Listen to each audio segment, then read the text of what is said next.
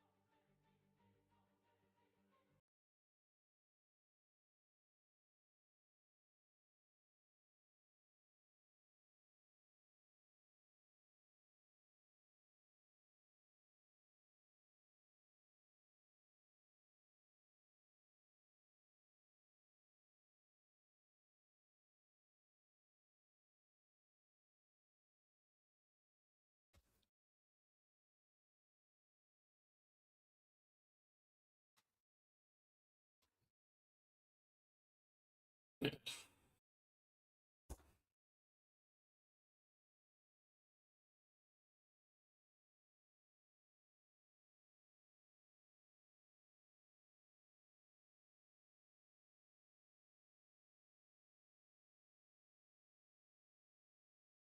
is acceptable. The final hour is upon us.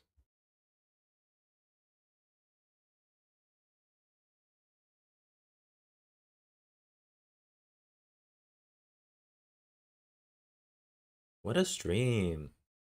Good work. Good stuff, man. Yeah.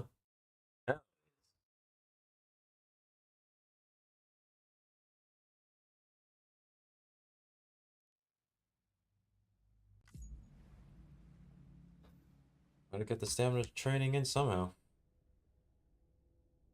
I'm sitting down for way too long. Thinking about medical stuff. Way too long.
How you doing, Sam?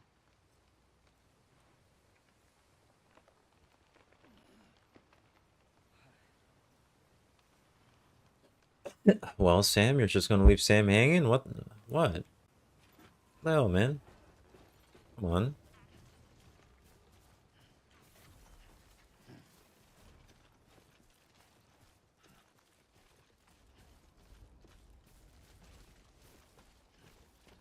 Just wanted to know how you're doing. I mean, come on.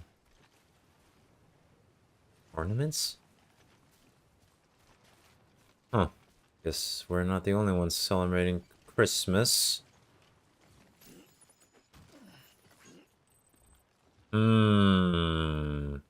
Chonky. Oh, this is gonna go great. I can already tell.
Oh my god.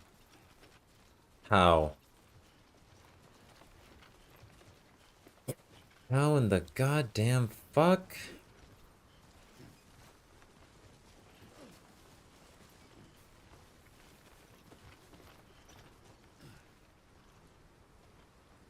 Oh, okay. We're almost there. We're gonna make it. We're gonna make it, Sam. It's gonna happen. The wind may blow against us, but I think what we have is even stronger. We have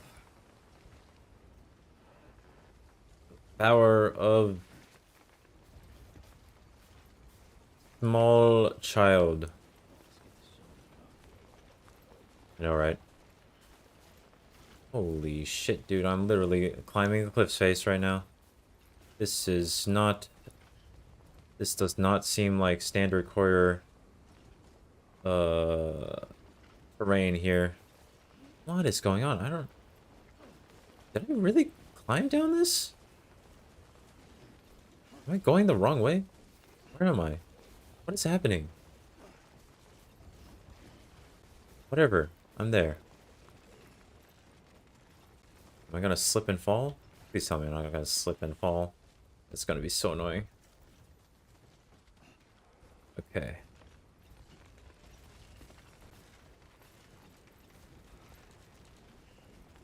Oh, I see the problem. I see the problem now.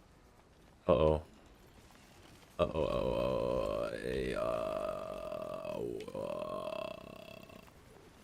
I was going up a steeper cliff face than I needed to. I could have just went down the other one.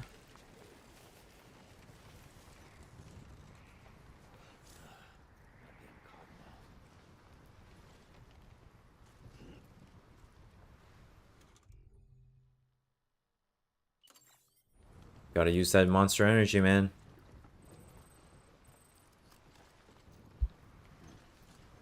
Not that I'm gonna drink it, because I want to sleep. Want to sleep. I want to sleep so badly. What? Oh.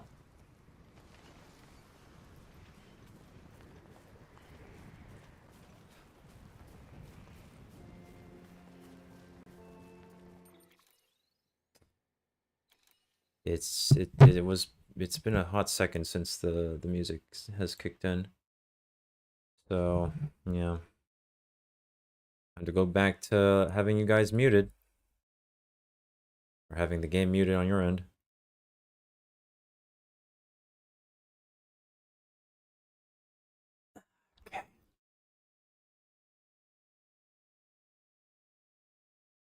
totally missed that crystal, but I don't care. I don't care. Oh my god. I'm morbing.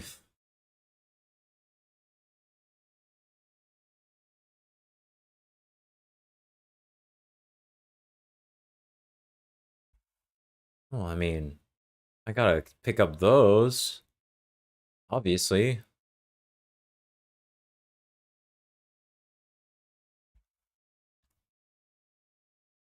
Okay, maybe this is a bad idea considering that I literally just tripped over, like, the cargo that I was about to pick up. But I want it. I want it so bad. And it's been oh, damn.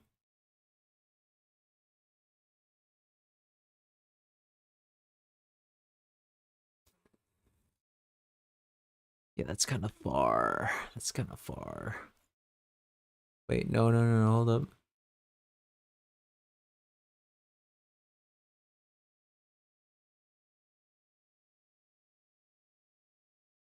Retail, 60.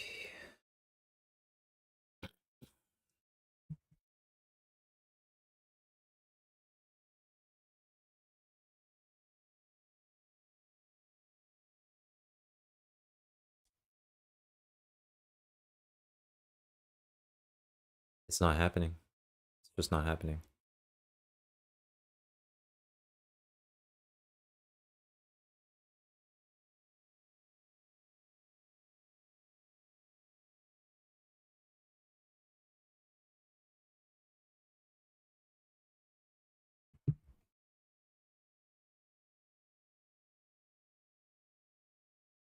Do we preserve art or some suspicious beverages? Or do I toss out these? I think I know what my plan is. Screw all this. I'm tossing down all of that. And we're headed out.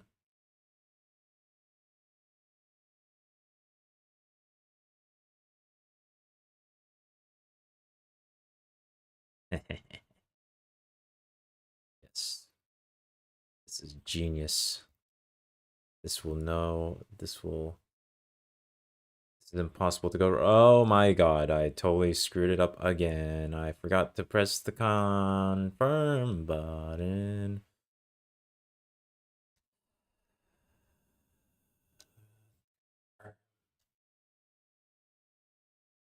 It does not mean that it's offloaded. It does not mean that it's offloaded. It does not mean that it's offloaded. It does not mean that it's offloaded. Confirm, confirm, confirm.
Gotta say, it's very mesmerizing when I can hear the music.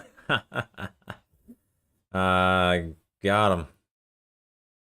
Well, you have no idea how loud this music is. Holy crap. Whew. We're almost there, though. We're almost gonna make it.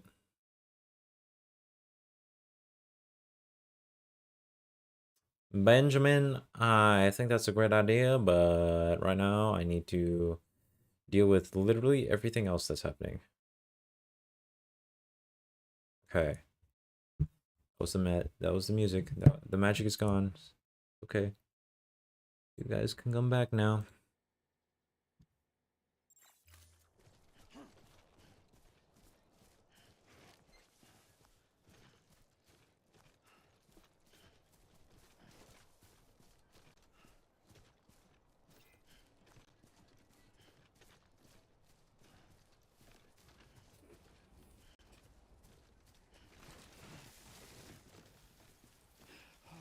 Whoa.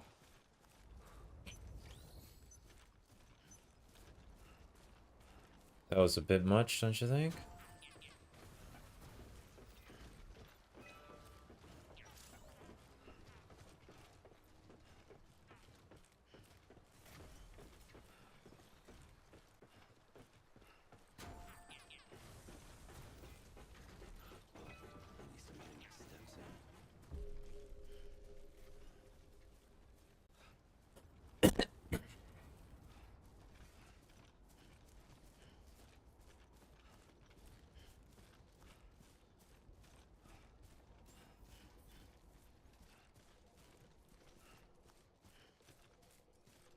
Beginning scan. Scanning bridges. You know what?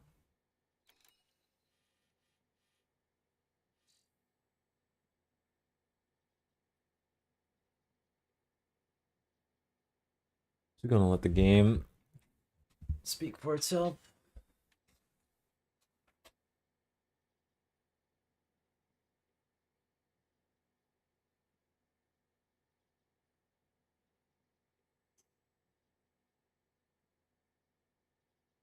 Now I'm gonna be playing it in my room pitch black, so there's no point in having a camera.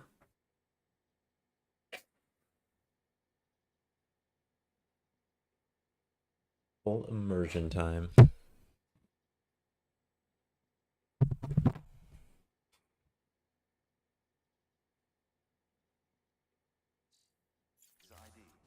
Verifying ID.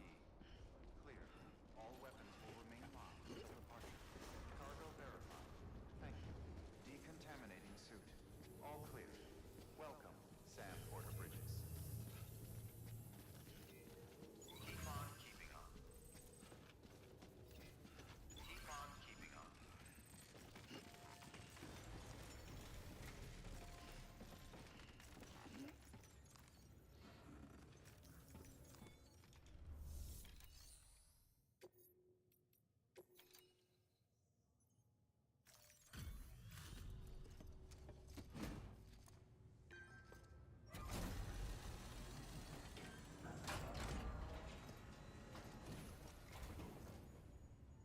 Back, are you? You trying to put the rest of us to shame? Fine by me.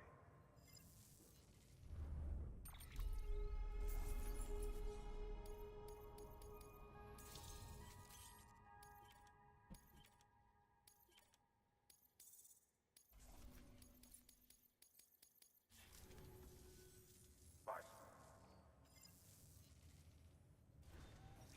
Good work. New order.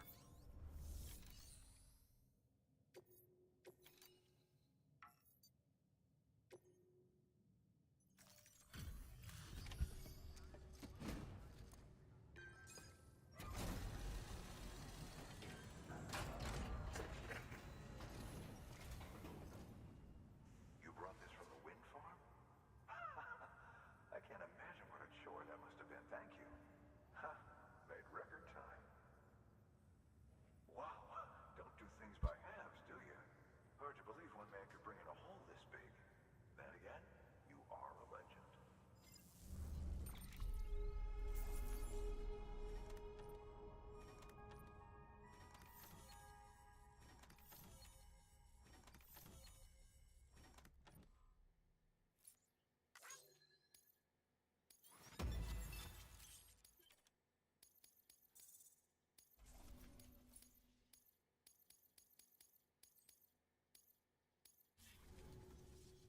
I don't know anyone who's done more to bring people together and get them back on their feet.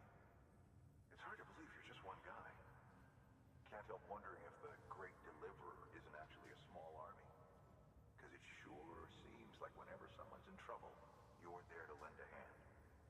It's enough to make me think you just might make it all the way to the coast. Good luck out there. I'll be rooting for you. Bro, this is like my third stop till... Good work. New order available. Please access delivery terminal for further.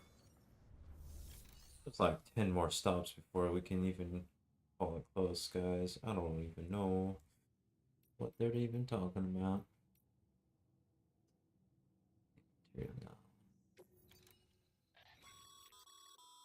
By handing over excess materials to a facility, you can increase the amount stored on site.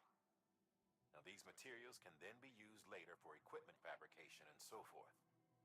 Just remember that each facility has separate stores and that the amount on hand differs from site to site. Don't get carried away.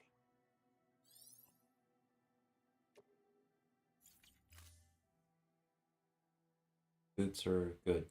They're helpful. We'll keep those.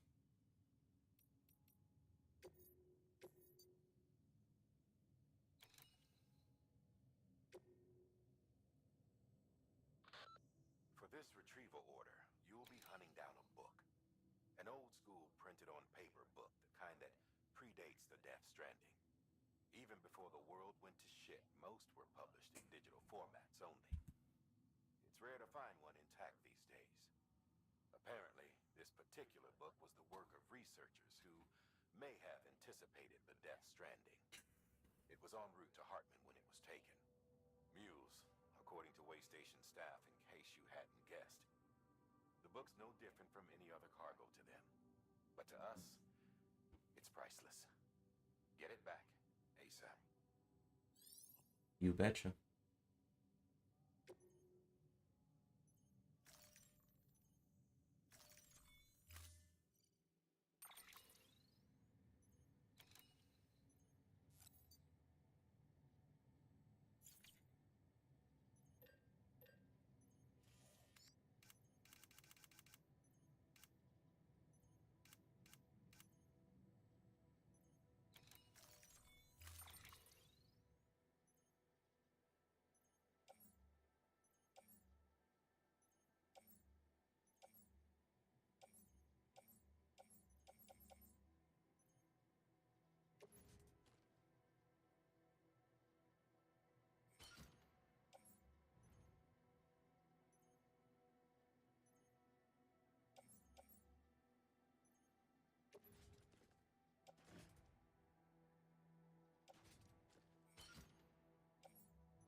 Oh wait, no. Need the fabricator. Oh dear. Order assigned.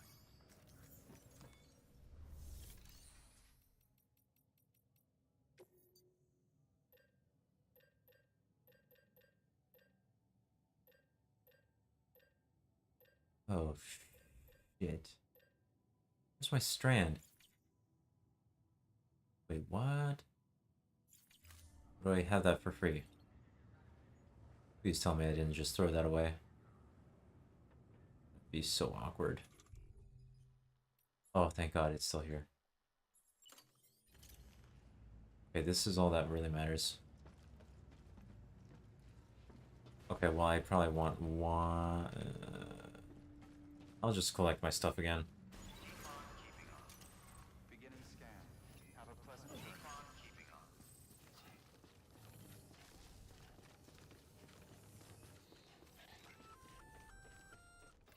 Hey, Sam. You could probably get that bike running again if you charged it with a generator. Why not give it a try? Oh, yeah. Weapons restrictions lifted. Maybe I will do that.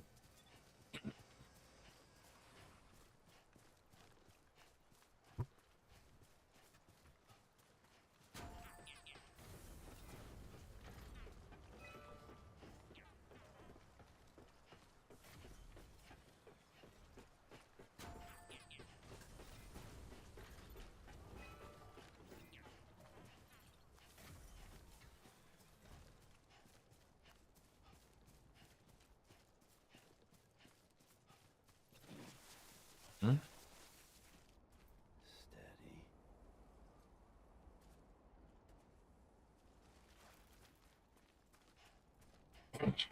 What in the world was that?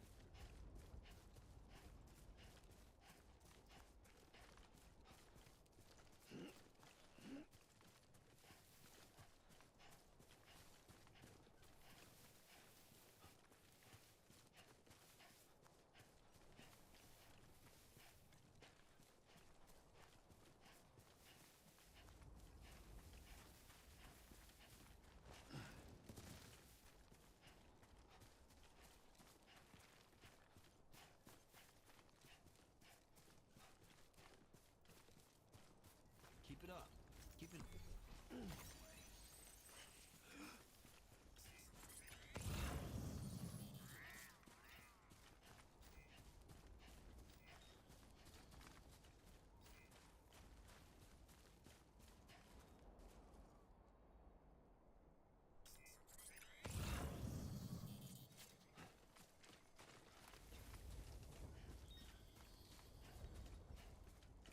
Where's my stuff? Oh no. Oh no. Where is it? Aw. You gotta be kidding me, man. My stuff's not even here? Seriously? Why? Why would it not be here?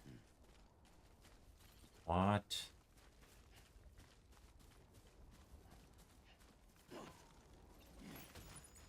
That was aggressive. That worked.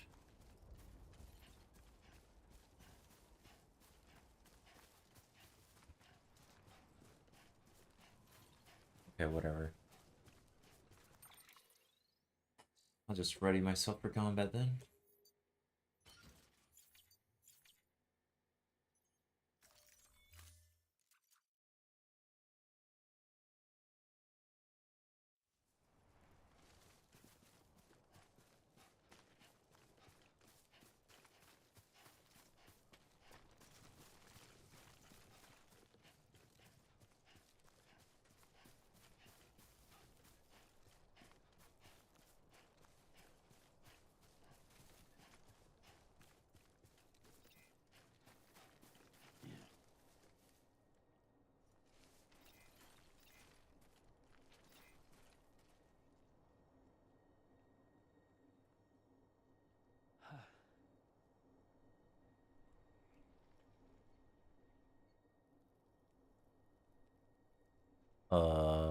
What?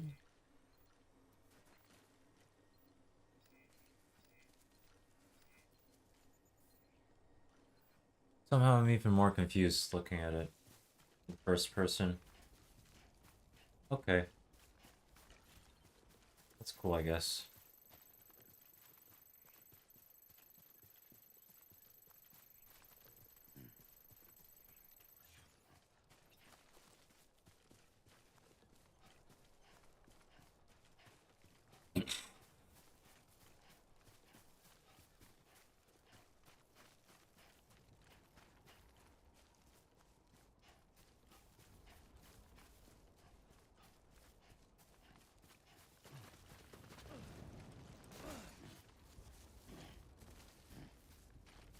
That worked? Why would that work? Okay.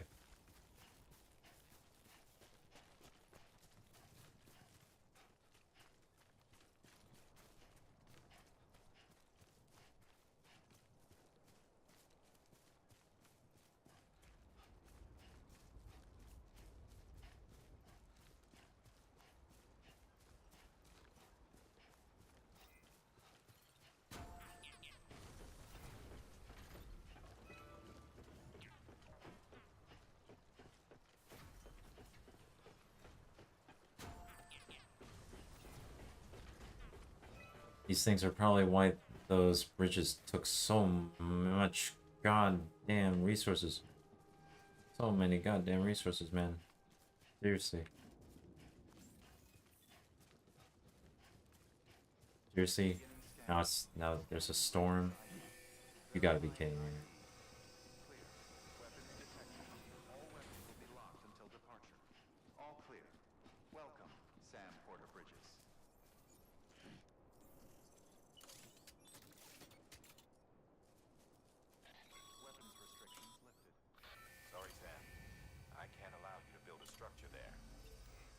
spot outside the sensor ring and try again.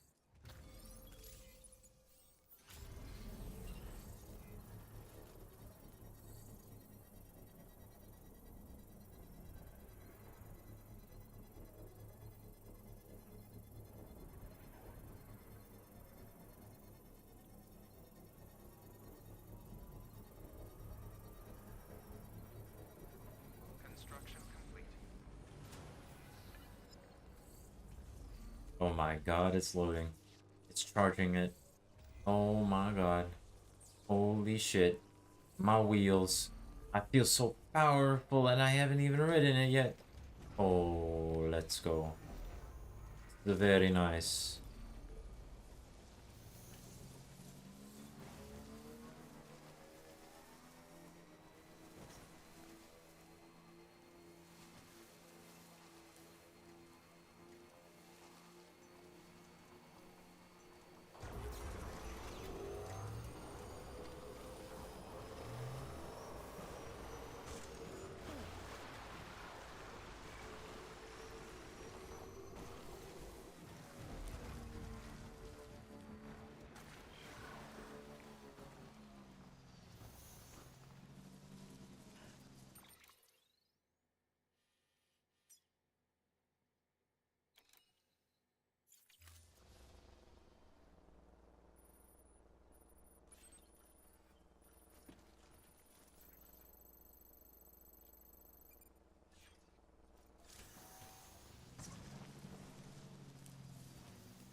God damn it.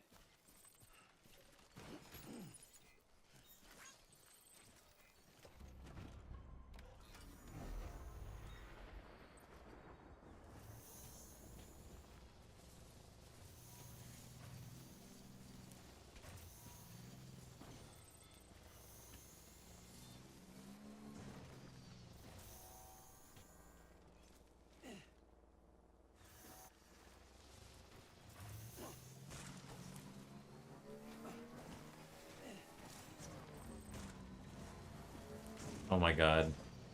I'm trying. I'm trying. I'm trying a little bit too hard, to be honest. It's kind of ridiculous.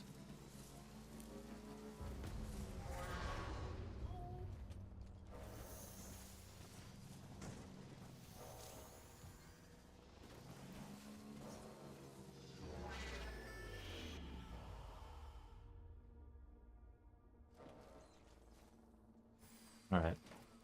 Now time to fight.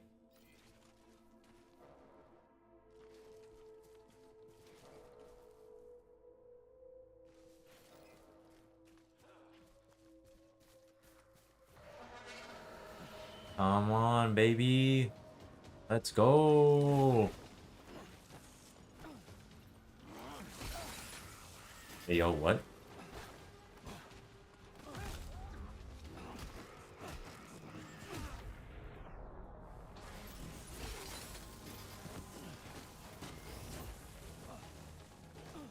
I can't figure out how this combat system works.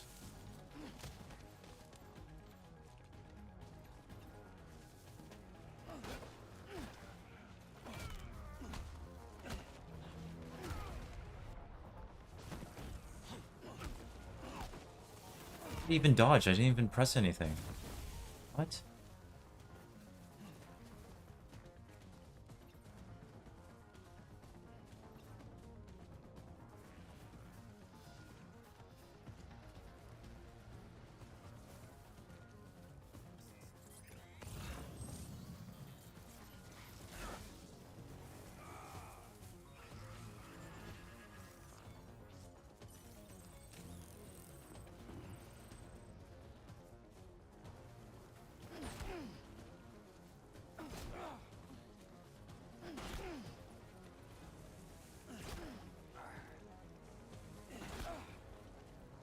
think there's like a timing window for when I can hit him. Right when they attack? No, that doesn't seem right. What? I don't understand.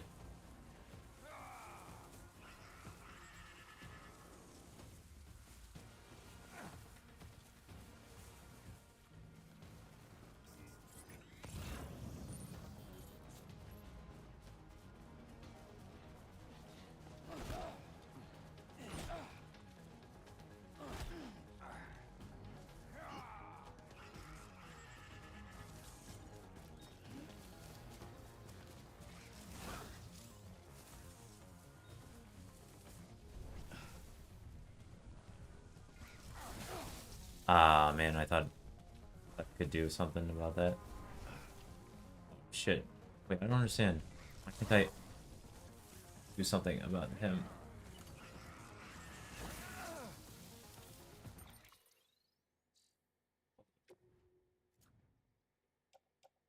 What's going on?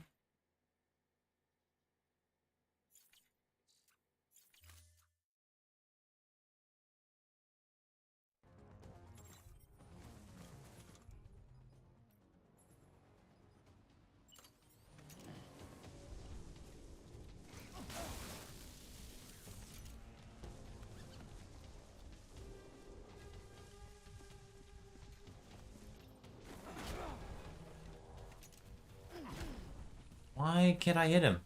I don't understand. I actually don't get it. Okay, whatever. I'm gonna just run.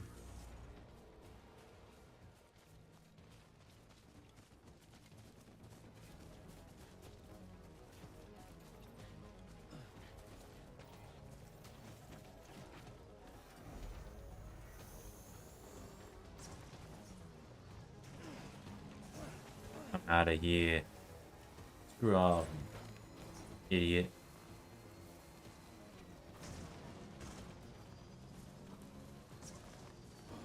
Oh my god. Where am I going? Where am I supposed to be going? I'm supposed to be going up there.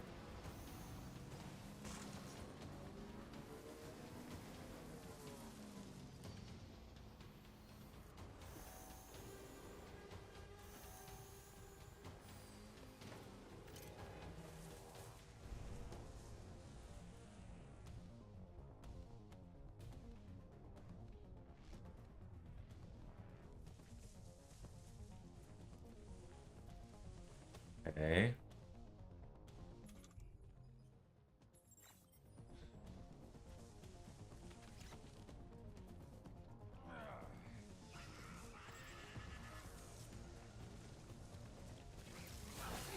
What the hell? I don't get it. Why can't I hit him? What the fuck?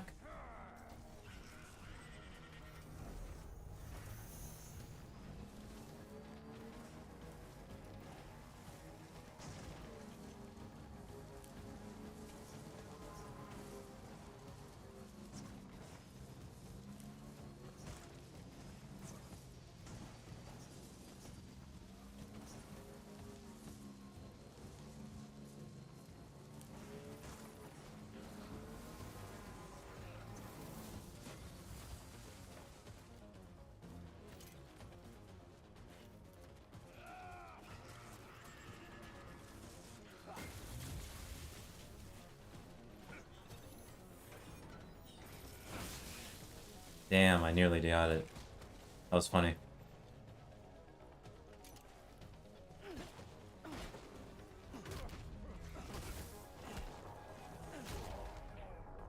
I don't understand. How am I able to hit this guy but not the other guy?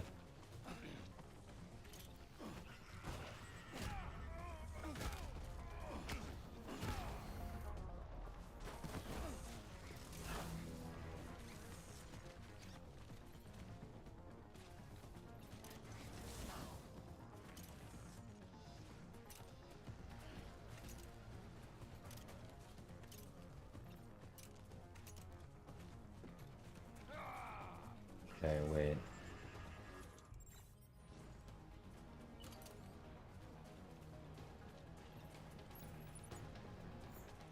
there a way to throw this?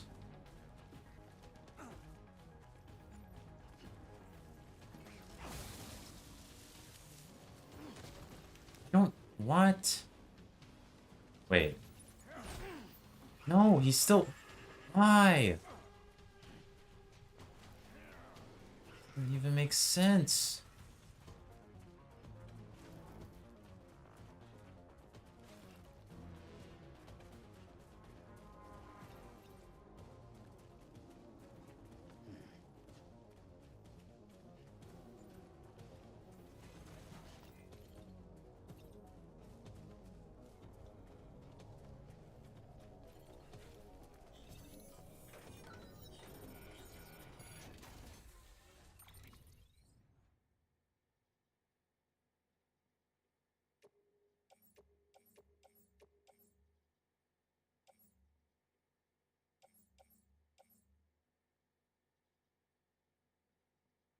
Okay, I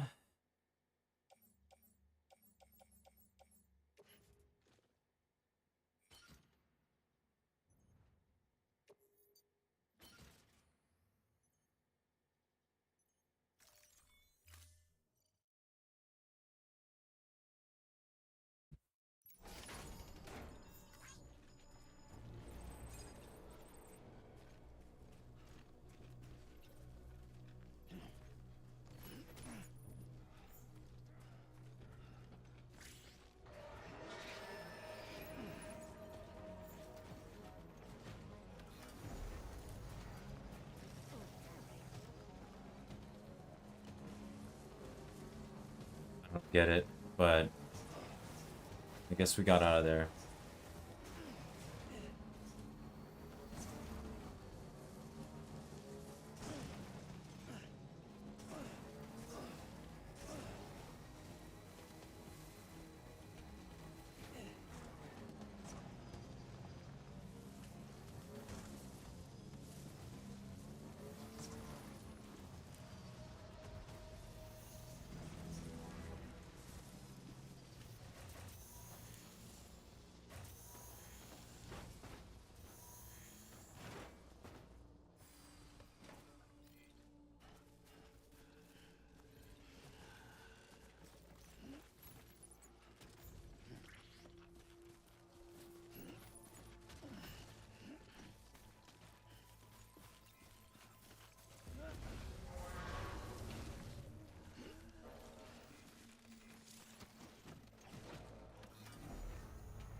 I am out of here.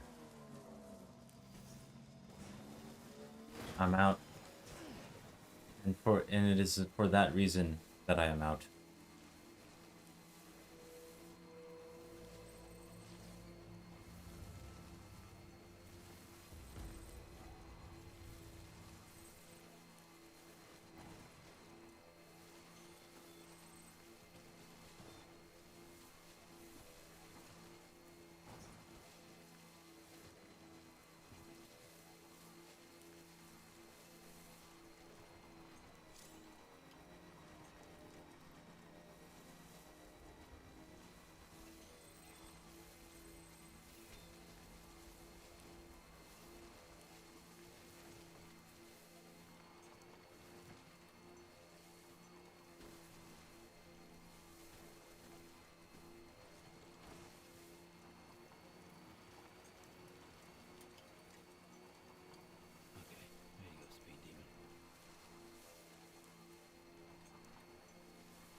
Wish I could recharge that easy. Fill up. Let's get going.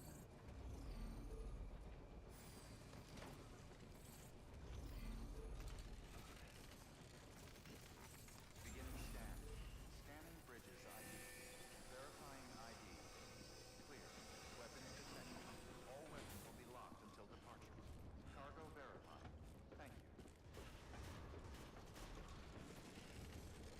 Decontaminating suit. All clear. Welcome, Sam Porter Bridges.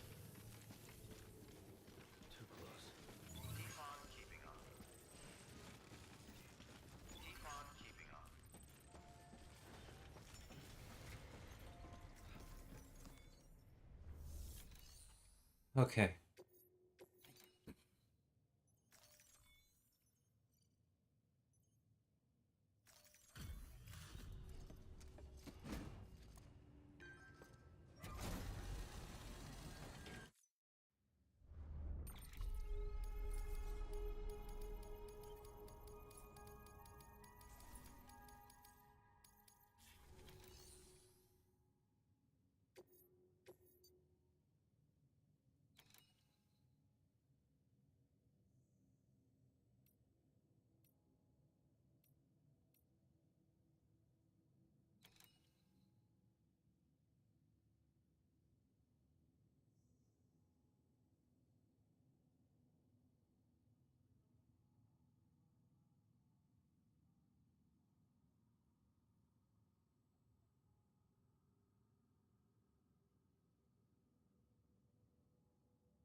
Order assigned.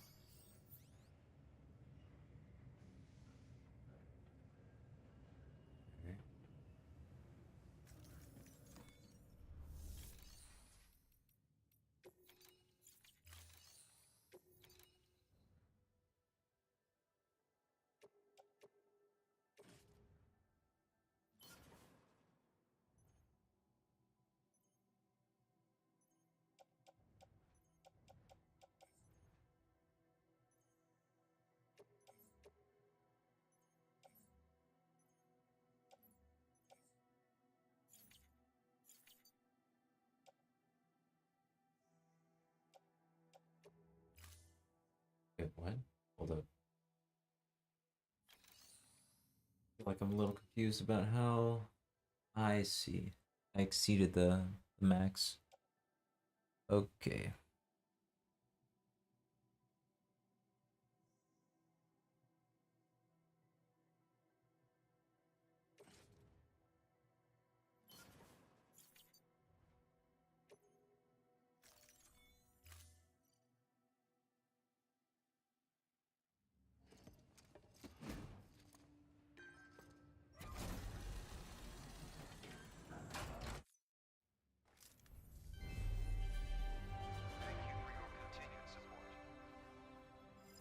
Huh. Okay.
should suffice.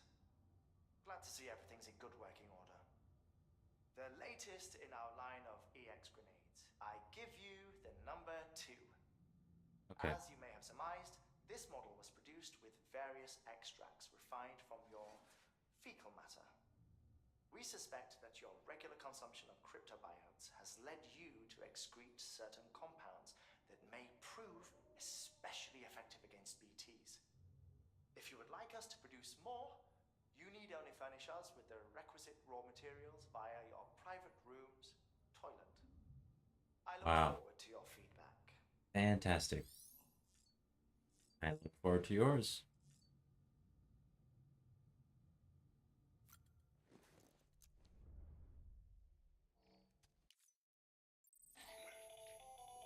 Another of our new EX grenades, the number 1. So named because it contains a vaporized extract formulated from your Okay. urine. Compared to our first iteration, this EX grenade contains a higher concentration of your fluids, which should make it more effective against BTs.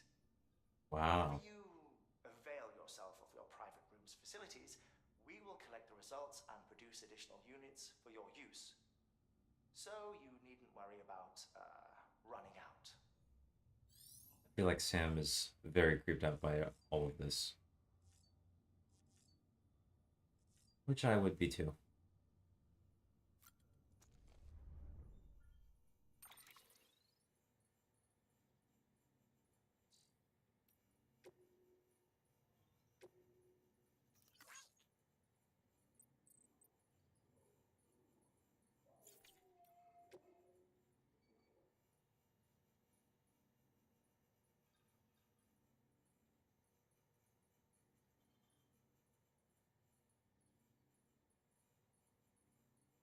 Huh.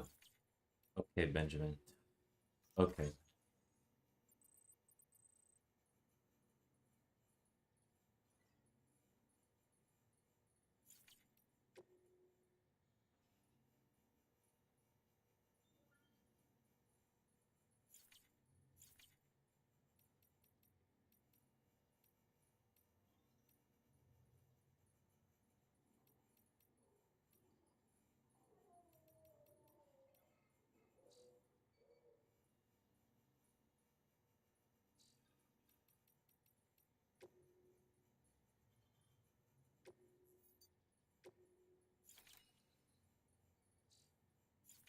I don't even know what to do in 5 minutes. Like, is there anything to do with this 5 minutes that we have left?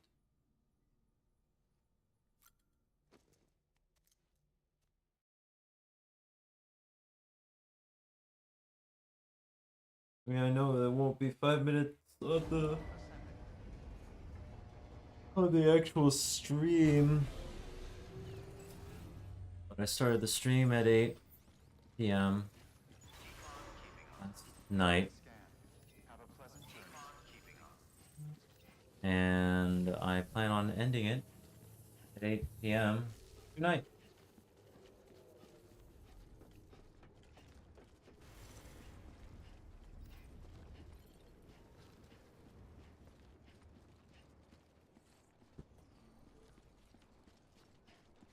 Rats. What? Oh. I'm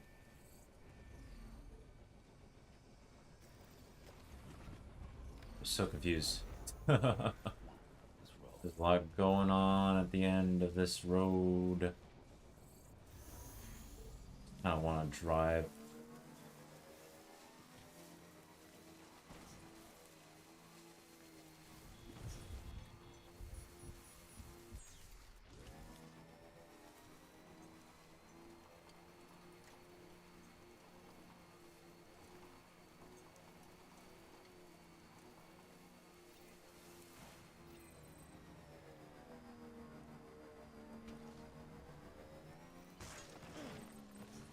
Okay, that was, wow. Wow, wow. Okay. Okay. This is not representative of my typical driving experience. If I am to be completely honest. A little different. A little different. I blame it on the fact that it has 3 wheels, not 4. If it had 4, then it would be a lot easier. I know how to do that. But no. It's 3. Of course I don't know how to do this.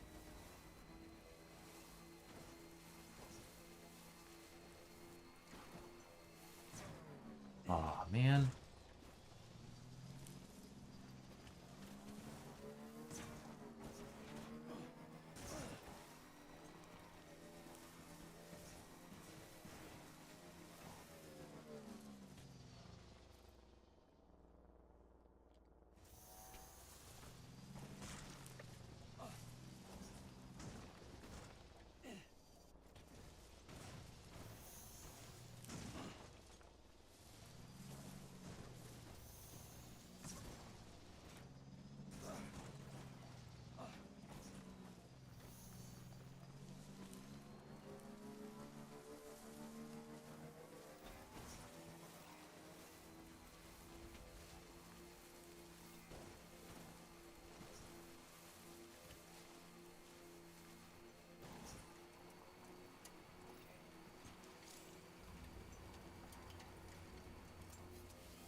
Beginning scan. Scanning bridges ID. Verifying weapons restrictions lifted. Beginning scan. Weapons restrictions lifted.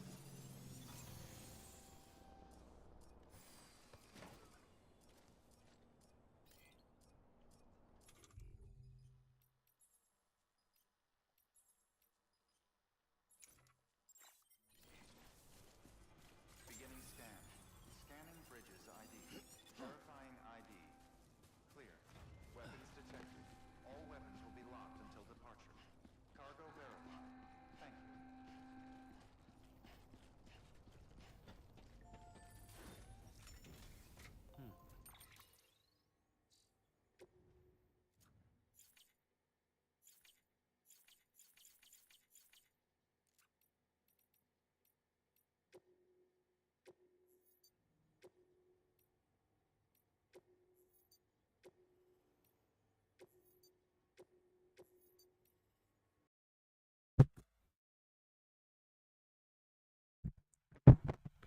Thanks for coming to the stream. Had a lot of fun. If you can define struggling to even say any words for 12 hours after a long 12 hours of studying fun. Yeah, I had some fun, and Death Stranding's a pretty good game. Just shame that the cutscenes weren't really working, so I don't think I'll be continuing to play it on stream anymore. And with that, I think that's it for me. Great night, evening, morning, I don't know. It's all the same to me now. I'm just going to go to sleep. Good night.